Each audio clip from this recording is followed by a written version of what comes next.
Hello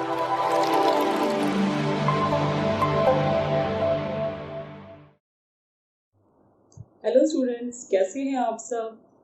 उम्मीद करती हूँ आप सभी अच्छे होंगे और सुरक्षित होंगे अपने घरों में।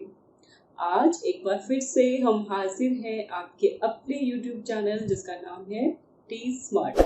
जैसा कि आप जानते हैं कि इससे पिछले वीडियो में हमने बात की थी स्पेशल एजुकेशन की, और स्पेशल एजुकेशन के बाद हमने जो उसका नेक्स्ट वीडियो था उसमें बात की थी हमने NPE 2020 की, जो हमारी न्यू एजुकेशन पॉलिसी है जिसको हम कहते हैं नेशनल एजुकेशन पॉलिसी 2020। ये काफ़ी टाइम से चर्चा में है, तो इसका पहला पार्ट हमने आपको पिछली वीडियो में दिखाया, और आज की इस वीडियो में हम बात करेंगे हमारे उस बचे हुए हिस्से की जो रह गया था, यानी पार्ट 2 की। और इस वीडियो में कोशिश करेंगे कि हमारा ये जो टॉपिक है वो पूरा कंप्लीट हो जाए। हम बात करते हैं न्यू जो हमारी नेशनल एजुकेशन पॉलिसी है 2020 उसकी। तो चलिए शुरू करते हैं आज का सेकंड पार्ट पिछले वीडियो से आगे। तो स्टूडेंट्स, इससे पिछले वाले वीडियो में हम बात कर चुके थे कि ये पॉलिसी जो है वो चर्चा में क्यों आई, इसके प्रमुख कौन है। उसके अलावा हमने बात की थी कि जो एजुकेशन पॉलिसी है वो कितनी बार आ चुकी है। उसके अलावा हमने बात की थी कि कितना GDP जो % है वो देश के हिस्से में आएगा। उसके अलावा हमने बात की थी 5+3+3+4 क्या है, इसका मीनिंग हमने समझा था। फिर इस मिनिस्ट्री का नया नाम क्या है, हमने उसके बारे में जाना। और इसके आगे आज हम अगले बात करेंगे, क्योंकि हमने इससे पहले प्रमुख बिंदु काफ़ी चीज़ें हम रिकॉल कर चुके हैं। तो चलिए आगे चलते हैं आज के इस वीडियो में। तो इसमें बात की गई है भाषाई विविधता को बढ़ावा और संरक्षण। तो भाषाई विविधता क्या है स्टूडेंट्स? विविधता मीन्स डिफरेंसेस, डाइवर्सिटी की बात करते हैं कि इंडिया एक ऐसी कंट्री है जहाँ पर बहुत सारी विविधताएं हैं, बहुत सारे हमें चेंजेस डिफरेंसेस मिलते हैं, चाहे वो कल्चर है, चाहे वो लैंग्वेज है, हर एक तरह से। और संरक्षण मीन्स उसका प्रिवेंशन करने की बात की, उसको प्रोटेक्ट करने की बात की है। तो जो NPE 2020 है वो क्या कहती है कि कक्षा जो 5 तक है जितने भी बच्चे हैं उनको उनकी मातृभाषा यानी लैंग्वेज 1 जो होगा, या फिर उनकी स्थानीय भाषा या उनकी जो क्षेत्रीय भाषा है उस भाषा के अनुरूप ही उनको उस माध्यम के हिसाब से उन्हें पढ़ने के लिए फ्रीडम दी जाएगी। उसको अपनाने पर बल भी दिया गया कि इस पर जोर डाला गया कि उनकी फर्स्ट लैंग्वेज में ही उनको पढ़ाया जाना चाहिए। और साथ ही ये भी कहा गया कि इस नीति में मातृभाषा को कक्षा 8 और आगे की शिक्षा के लिए भी प्राथमिकता देने का सुझाव दिया। यानी अगर हम मिनिमम बात करें तो 5वीं कक्षा तक तो सभी को फर्स्ट लैंग्वेज में ही इंफॉर्मेशन देनी चाहिए, बच्चे को पढ़ाना है। और उसके बाद बात करें तो मैक्सिमम 8th क्लास तक, लेकिन 8वीं कक्षा के आगे भी इस बात की प्राथमिकता के लिए इस पर सुझाव दिया गया है कि अगर बच्चा चाहता है तो वो सेकंड क्लास जो उसका फर्स्ट लैंग्वेज है उसको सेकंड लैंग्वेज की जगह पर आगे एक्सटेंड कर सके, ऐसा सुझाव दिया गया है। आगे चलते हैं। अगले बिंदु में ये बताया गया है कि जो बच्चे हैं उसके ऊपर जो चाहे वो स्कूली लेवल पर हो या फिर वो उच्च शिक्षा में हो, और छात्रों के लिए जो संस्कृत और अन्य प्राचीन भारतीय भाषाएं हैं उसका विकल्प भी होगा। मीन्स उसके पास ऑप्शंस होंगे, वो किसी भी लैंग्वेज का चुनाव कर सकता है।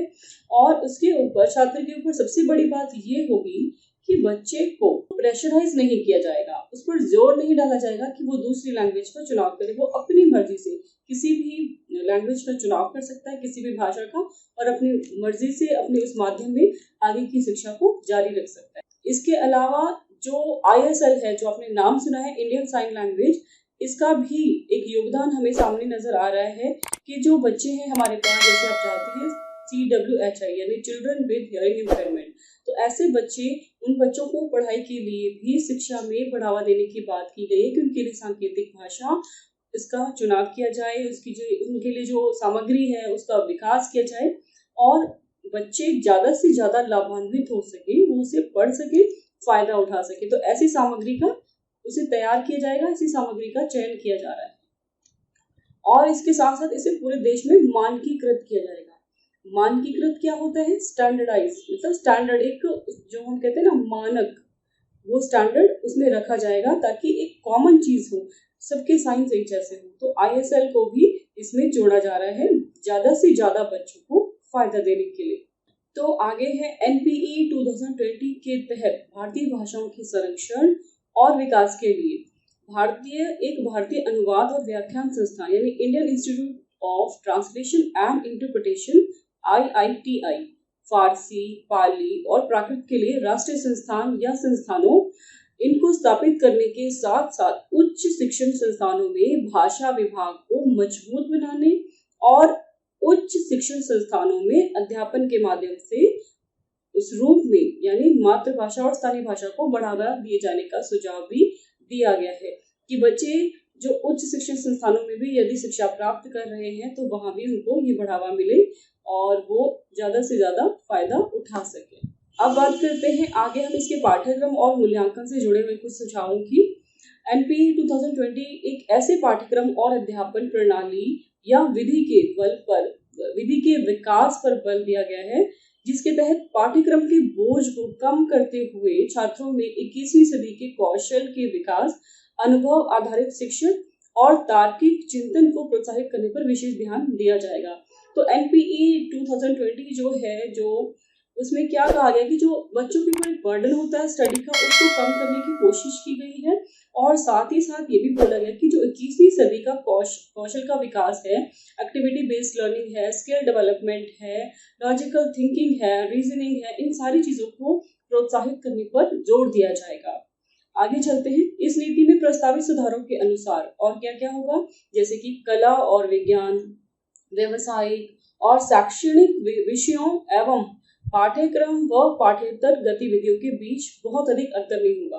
मीन्स आपको जो थ्योरी और प्रैक्टिकल है वो भी उसमें कहीं ना कहीं सिमिलरिटी आपको मिलेगी, ज्यादा अंतर आपको दिखाई नहीं देगा। आगे कक्षा 6, इसमें मैं आपको बता दूं कि जो कक्षा 6 है यहीं से इस नीति में इस बात को शामिल किया गया है कि कक्षा 6 के जो विद्यार्थी होंगे वहां पर हम उन्हें व्यावसायिक शिक्षा प्रदान करेंगे और यहाँ पर इंटर्नशिप की भी बात की गई है, यानी कक्षा 6 से ही शैक्षिक पाठ्यक्रम के व्यावसायिक शिक्षा को शामिल कर दिया जाएगा और इसमें इंटर्नशिप की भी व्यवस्था दी जाएगी। तो 6वीं क्लास से ही बच्चों को वोकेशनल एजुकेशन स्किल डेवलपमेंट के ऊपर जानकारी दी जाएगी। आगे चलते हैं। राष्ट्रीय शैक्षिक अनुसंधान और परीक्षण परिषद यानी आपने NCERT का नाम सुना होगा, national council of educational research and training NCERT द्वारा स्कूली शिक्षा के लिए राष्ट्रीय पाठ्यक्रम रूपरेखा, ये भी आपने सुना होगा NCF, तो national curriculum framework for school education, इसको हम शॉर्ट में बोलेंगे NCF-SE 2020-21 की रूपरेखा भी तैयार की जाएगी। आगे चलते हैं। NEP 2020 में छात्रों की सीखने की प्रगति की बेहतर जानकारी हेतु नियमित और रचनात्मक आकलन प्रणाली को अपनाने का सुझाव दिया गया है। मीन्स जो बच्चे सीख रहे हैं वो जो भी जानकारी हम दे रहे हैं या वो क्रिएटिव वे में सीख रहे हैं, जिस भी तरीके से उनकी जो असेसमेंट है वो भी अच्छी सी हो, हम बच्चे को ठीक प्रकार से असेस कर पाए, इसका सुझाव दिया गया है। साथ ही इसमें विश्लेषण और तार्किक क्षमता यानी एनालिसिस करना, तार्किक क्षमता यानी लॉजिकल और थिंकिंग के साथ और सैद्धांतिक स्पष्टता और जो भी उनके कॉन्सेप्ट क्लैरिटी है, जो भी प्रिंसिपल्स है उसकी क्लैरिटी के आकलन यानी उसकी असेसमेंट को प्राथमिकता देने का सुझाव दिया गया है कि इसमें जो है बच्चे का एनालिसिस, उसका लॉजिकल थिंकिंग, उसका कॉन्सेप्ट क्लैरिटी, हर एक चीज को उसका असेसमेंट करना है, इसकी प्राथमिकता देने का सुझाव इसमें शामिल किया गया है। इसके अलावा बात करें आगे तो छात्र जो हैं कक्षा 3 के, 5वीं के और 8वीं के इस स्तर के जो बच्चे हैं वो स्कूली परीक्षाओं में भाग लेंगे जिन्हें उपयुक्त प्राधिकरण द्वारा संचालित किया जाएगा। तो जो उपयुक्त प्राधिकरण है वो लोग इसको संचालित करेंगे। आगे चलते हैं। छात्रों के समग्र विकास के लक्ष्य को ध्यान में रखते हुए कक्षा 10 और कक्षा 12वीं की परीक्षाओं में बदलाव किए जाएंगे। इसमें चेंजेस होंगे +2 10th के बच्चों के लिए और +2 वाले बच्चों के लिए। इसमें क्या होगा कि भविष्य में सेमेस्टर या फिर जो मल्टीपल चॉइसेस के हम क्वेश्चंस की बात करते हैं, ऐसे प्रश्न आदि जो होंगे उसमें सुधारों को शामिल किया जा सकता है। छात्रों की प्रगति के मूल्यांकन के लिए मानक निर्धारण निकाय के रूप में यानी परख, ये जो आपने इसको आप देख पा रहे हैं कि इसको इन्वर्टेड कॉमा में लिखा है, मानक निर्धारण निकाय के रूप में परख नामक एक नए राष्ट्रीय आंकलन केंद्र जिसे हम कहेंगे नेशनल असेसमेंट सेंटर, इसकी स्थापना की जाएगी। छात्रों की प्रगति के मूल्यांकन तथा छात्रों को अपने भविष्य से जुड़े निर्णय लेने में सहायता प्रदान करने के लिए कृत्रिम बुद्धिमत्ता, अब इसका ये जो वर्ड है इसका इंग्लिश मीनिंग बहुत ही सिंपल यानी आर्टिफिशियल इंटेलिजेंस, AI हम शॉर्ट में कहते हैं। इस तो इस पर भी आधारित सॉफ्टवेयर का प्रयोग इसमें बात की गई कि इसका प्रयोग भी किया जाए। तो यहाँ पर बच्चों को जो अगर शिक्षा की बात करें तो उनके फायदे के लिए बहुत सारी चीजों को नई एजुकेशन पॉलिसी में शामिल किया गया है। इस पॉलिसी को ध्यान से समझिएगा ताकि आपके सारे कॉन्सेप्ट क्लियर हो सके। अब इसके आगे शिक्षण प्रणाली से जुड़े कुछ सुधारों की बात कर लेते हैं कि क्या नए नए सुधार किए गए हैं। शिक्षकों की नियुक्ति में प्रभावी और पारदर्शी प्रक्रिया का पालन तथा समय समय पर लिए गए कार्य प्रदर्शन आकलन के आधार पर पदोन्नति। मतलब जो टीचर्स हैं जो अच्छा काम कर रहे हैं, जिनके काम में ट्रांसपेरेंसी है और वो लोग अपना जो टाइम के अकॉर्डिंग ही सारे काम कर रहे हैं, तो उनके लिए क्या है, उनकी सारी असेसमेंट करने के बाद उनको पदोन्नति यानी कि उसमें इम्प्रूवमेंट होगी, उनको आगे बढ़ाया जाएगा। इसके बाद बात करते हैं राष्ट्रीय अध्यापक शिक्षा परिषद वर्ष 2022 तक क्या है, शिक्षकों के लिए एक राष्ट्रीय व्यवसायिक मानक यानी national professional standards for teacher, short में कहें तो NPST का विकास किया जाएगा। ये टीचर्स के लिए एक नई चीज बनाई जा रही है जहां पर कि हम कह सकते हैं कि पूरा का पूरा एक परिषद है जहां पर राष्ट्रीय लेवल पर काम किया जाएगा और इसकी जो डेडलाइन है वो 2022 दी गई है। राष्ट्रीय अध्यापक शिक्षा परिषद द्वारा NCERT की परामर्श के आधार पर अध्यापक शिक्षा हेतु राष्ट्रीय पाठ्यचर्या की रूपरेखा, NCF अगेन दूसरी बार ये वर्ड आया है, आपको याद हो गया होगा, नेशनल करिकुलम फ्रेमवर्क फॉर, अब पहले स्कूल के लिए था, अब टीचर्स के लिए है, तो national curriculum framework for teacher education यानी NCFTE 2021 का विकास किया जाएगा।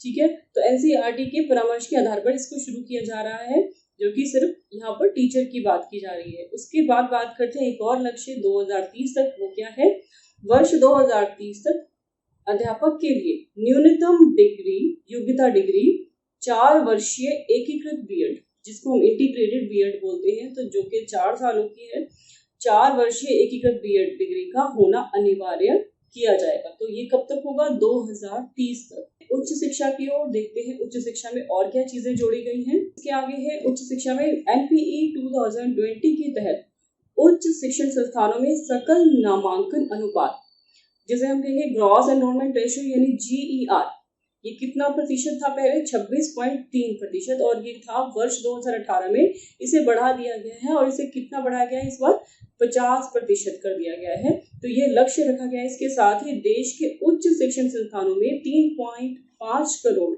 नई सीटों को भी इसमें जोड़ा जाएगा। NPE 2020 के तहत स्नातक पाठ्यक्रम में भी महत्वपूर्ण सुधार किए जाने की बात की गई है। इसके तहत और क्या है, 3 या 4 वर्ष इस स्नातक कार्यक्रम में छात्र कई स्तरों पर पाठ्यक्रम को छोड़ सकेंगे, तो उनके कई जगह पर वो स्किप कर सकते हैं, छोड़ सकते हैं सब्जेक्ट को, और उसी के अनुरूप फिर क्या होगा, जब वो सब्जेक्ट्स को छोड़ रहे हैं, उस पाठ्यक्रम को वो छोड़ रहे हैं, तो उसी के अकॉर्डिंग उनको डिग्री भी दी जाएगी। तो डिग्री या फिर उनको प्रमाण पत्र प्रदान किया जाएगा। जैसे एग्जाम्पल के लिए 1 वर्ष के बाद सर्टिफिकेट, 2 वर्ष के बाद उनको एडवांस डिप्लोमा मिल रहा है और 3 वर्ष के बाद स्नातक की डिग्री और 4 वर्षों के बाद शोध के साथ स्नातक, ऐसी उनको डिग्रीज प्रदान की जाएगी। तो जैसे जैसे आपका टाइम लिमिट होगा, अगर आपने 1 साल का ही कोर्स किया तो आपको उसी के अकॉर्डिंग सर्टिफिकेट कोर्स, 2 साल के बाद जैसे डिप्लोमा करते हैं आप लोग, उसी तरह डिग्रियां प्रदान की जाएंगी। अब जैसे हम देख पा रहे हैं कि अब जो जमाना आ रहा है, हम जिस समय में जी रहे हैं, यहाँ पर सब कुछ ऑनलाइन या टेक्नोलॉजी के थ्रू हो रहा है, तो वैसा ही सुधार कुछ हमें शिक्षा में भी देखने को मिल रहे हैं। तो इसमें क्या कहा गया कि विभिन्न उच्च शिक्षण संस्थानों में प्राप्त अंकों या क्रेडिट को डिजिटल रूप से सुरक्षित रखने के लिए एकेडमिक बैंक ऑफ क्रेडिट दिया जाएगा, जिससे अलग अलग संस्थानों में छात्रों के प्रदर्शन के आधार पर उन्हें डिग्री प्रदान की जा सकेगी। तो यहाँ पर क्या, डिजिटल रूप से आपकी जो मार्क्स हैं उनको भी सेव कर लिया जाएगा और उसी के अकॉर्डिंग जो भी उनका परफॉर्मेंस होगा उसके हिसाब से डिग्री भी मिलेगी। एक नई चीज इसमें जो बदलाव हुआ है वो ये है कि जो MPhil है इस कार्यक्रम को भी समाप्त कर दिया गया है, अब ये नहीं होगा, यानी नई शिक्षा नीति के तहत MPhil कार्यक्रम को समाप्त कर दिया गया है। भारत उच्च शिक्षा आयोग, अब इसमें क्या है आइए जानते हैं। इसमें 2 चीजें हैं, चिकित्सा और कानूनी शिक्षा, ये 2 स्ट्रीम ऐसे रहेंगी जो अलग रहेंगी, बाकी सबको एक तरफ जोड़ दिया जाएगा। तो देखते हैं, चिकित्सा एवं कानूनी शिक्षा को छोड़कर, यानी जो 2 चीजें हैं मेडिकल को और लॉ को छोड़कर, पूरे उच्च शिक्षा क्षेत्र के लिए एकल निकाय के रूप में भारत उच्च शिक्षा आयोग यानी higher secondary education commission, higher education commission of India HECI का गठन किया जाएगा। तो इसमें चिकित्सा जो मेडिकल है और लॉ है उन दोनों को अलग रखेंगे और बाकी चीजें जो है वो जुड़ जाएंगी। उसके बाद HECI जैसे कि पहले पढ़ चुके higher education commission of India, इसके कार्यों के प्रभावी और प्रदर्शितापूर्ण निष्पादन के लिए 4 संस्थानों निकायों का निर्धारण किया गया है। तो वो 4 संस्थान कौन से हैं आइए जानते हैं। सबसे पहले विनियमन हेतु, जिसमें हम कह सकते हैं रूल्स रेगुलेशंस की बात करते हैं हम, तो इसमें जो संस्थान है वो है राष्ट्रीय उच्च शिक्षा नियामकीय परिषद, इंग्लिश में कहें तो national higher education regulatory council और शॉर्ट में कहें तो NHERC। ये हुआ आपका पहला। दूसरा चलते हैं मानक निर्धारण। अगर हम इसमें बात करें तो हमारे स्टैंडर्ड असेसमेंट्स की बात हो रही है। सामान्य शिक्षा परिषद यानी जनरल एजुकेशन काउंसिल GEC। तीसरे पर वित्त पोषण। वित्त पोषण जैसे कि आप ग्रांट से रिलेटेड बात कर रहे हैं, इसमें उच्चतर शिक्षा अनुदान परिषद, इसको इंग्लिश में कहेंगे हायर एजुकेशन ग्रांट काउंसिल यानी HEGC। लास्ट प्रत्यायन, इसको हम कह सकते हैं जैसे मान्यता प्राप्त इंस्टीट्यूट होते हैं तो प्रत्यायन ये हुआ, तो इसका नाम है राष्ट्रीय प्रत्यायन परिषद, इंग्लिश में कहें तो नेशनल एक्रीडेशन काउंसिल NAC। तो ये थी वो 4 संस्थान जिसकी भी ऊपर बात की गई थी। इसके अलावा और भी अगर कहें आगे जो कुछ चीजें रह गई वो है कि जो महाविद्यालयों की संबद्धता है वो 15 वर्षों के अंदर समाप्त हो जाएगी और उन्हें क्रमिक स्वायत्तता प्रदान करने के लिए एक चरणबद्ध प्रणाली की स्थापना की जाएगी। यानी 15 वर्षों में क्या हो रहे हैं, उनकी संबद्धता समाप्त हो रही है और उसके बाद उसको क्रमिक यानी सीरियल वाइज एक ऑर्डर में उन्हें एक चरणबद्ध प्रणाली जो कि सीक्वेंस में जुड़ी हुई है उसकी स्थापना करी जाएगी। उसके अलावा देश में IIT और IIM, ये 2 नाम आपने बहुत सुने होंगे, IIT और IIM, इनके समकक्ष वैश्विक मानकों के बहुविषयक शिक्षा एवं अनुसंधान विश्वविद्यालय यानी multi disciplinary education and research universities MERU की स्थापना भी की जाएगी। उसके अलावा अगर अन्य सुधारों की बात करें, हम आ रहे हैं अपने आखिरी पड़ाव पर जहां पर हम अन्य सुधारों की बात कर रहे हैं। इसमें शिक्षा मूल्यांकन योजनाओं के निर्माण, प्रशासनिक क्षेत्र में तकनीकी के प्रयोग पर विचारों के लिए स्वतंत्र आदान प्रदान हेतु राष्ट्रीय शैक्षिक प्रौद्योगिकी मंच यानी national education technology forum NETF नामक एक स्वायत्त निकाय की स्थापना की जाएगी। तो ये थी हमारी न्यू एजुकेशन पॉलिसी स्टूडेंट्स, जिसके बारे में हमने काफी कुछ जाना। अगर आपने इससे पिछला वीडियो नहीं देखा है तो प्लीज आप उस वीडियो को देखिए और उसके बाद इस सेकंड पार्ट को देखिए, ताकि क्योंकि दोनों चीजें आपस में जुड़ी हैं।